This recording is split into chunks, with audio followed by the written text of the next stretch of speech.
KD2, materi tentang pasar uang dan ekonomi digital.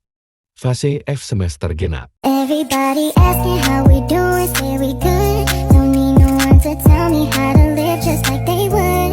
It ain't their business, but they in it, I don't know why. Revolved around my life after I found another. Pengertian. Pasar uang money market merupakan pasar yang menyediakan sarana pengalokasian dan pinjaman dana jangka pendek. Jangka waktu surat berharga yang diperjualbelikan biasanya kurang dari 1 tahun. Pelaku utama dalam pasar uang. 1. Lembaga-lembaga keuangan, misalnya bank, dana pensiun, dan perusahaan asuransi. 2.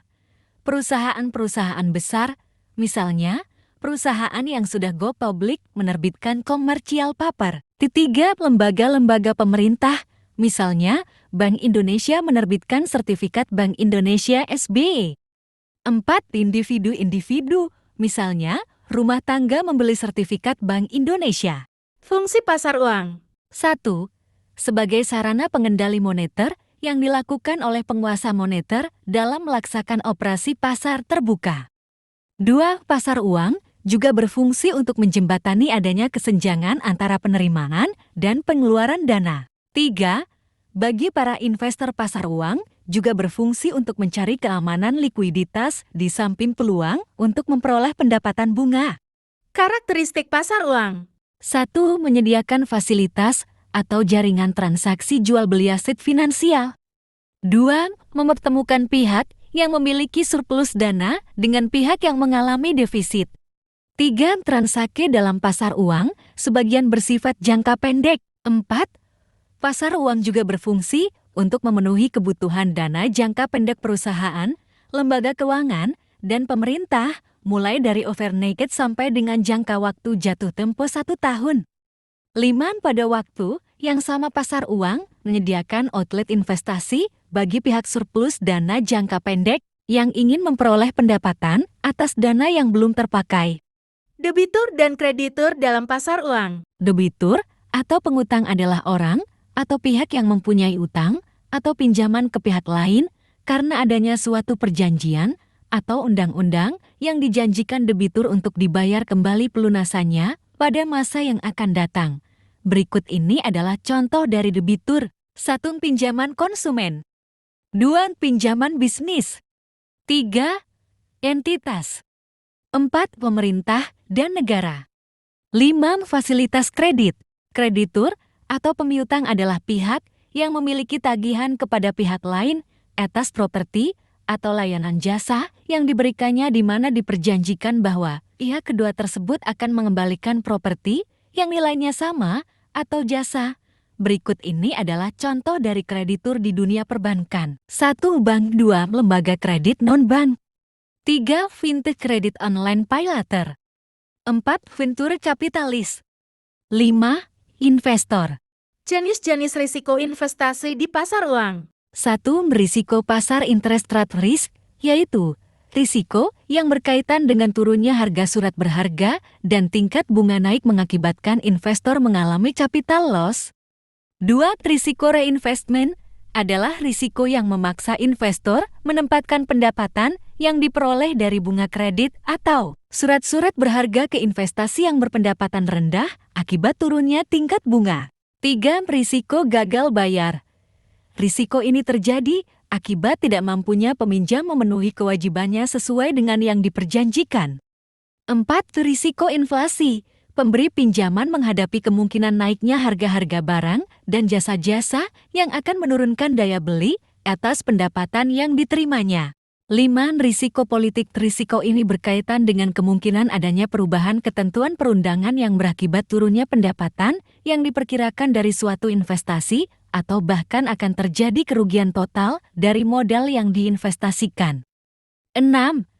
Marketability atau liquidity. Risiko dapat terjadi apabila instrumen pasar uang yang dimiliki sulit untuk dijual kembali sebelum jatuh tempo. Instrumen pasar uang. 1. Treasury bills. T-bills merupakan instrumen hutang yang diterbitkan oleh pemerintah atau bank sentral di Amerika Serikat atas tunjuk dengan jumlah tertentu yang akan dibayarkan kepada pemegang pada tanggal yang telah ditetapkan. T-bills tidak memberikan bunga. secara langsung, tetapi dijual atas dasar diskonto, dengan jumlah diskonto ditetapkan melalui proses pelelangan. 2. Commercial paper.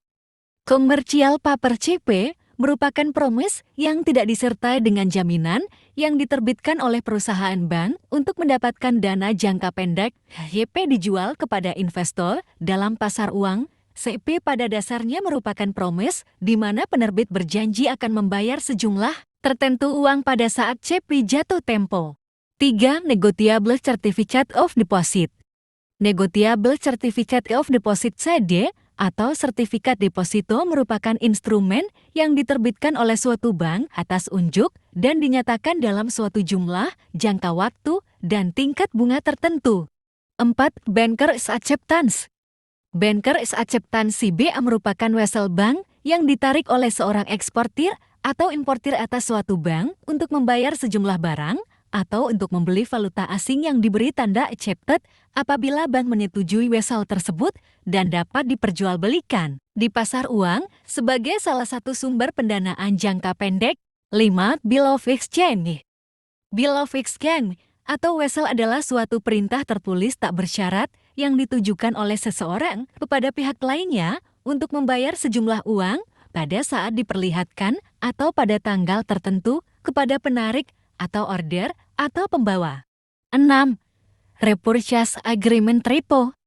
Repo merupakan transaksi jual beli surat berharga disertai dengan perjanjian bahwa penjual akan membeli kembali surat-surat berharga yang telah dijual tersebut pada tanggal dan dengan harga yang telah ditetapkan lebih dahulu. 7. Sertifikat Bank Indonesia SBE. SBE pada dasarnya merupakan surat berharga atas unjuk dalam satuan uang rupiah yang diterbitkan dengan sistem diskonto oleh Bank Indonesia sebagai pengakuan hutang jangka pendek. 8. Surat berharga pasar uang SBPO. SBPO adalah surat-surat berharga berjangka pendek yang dapat diperjualbelikan secara diskonto dengan Bank Indonesia atau lembaga diskonto yang ditunjuk oleh BMSBPO berfungsi sebagai piranti pasar uang dan juga merupakan instrumen operasi pasar terbuka. Dalam rangka ekspansi moneter oleh Bank Indonesia dengan menetapkan tingkat diskonto SBPE. 9. Call Money. Call Money merupakan salah satu sarana penting untuk mendorong pengembangan pasar uang. Pasar uang antar bank pada dasarnya adalah kegiatan pinjam-meminjam dana antara satu bank dengan bank lainnya untuk jangka waktu pendek. Be asking how we doing, say we good. Don't need no one to tell me how to live just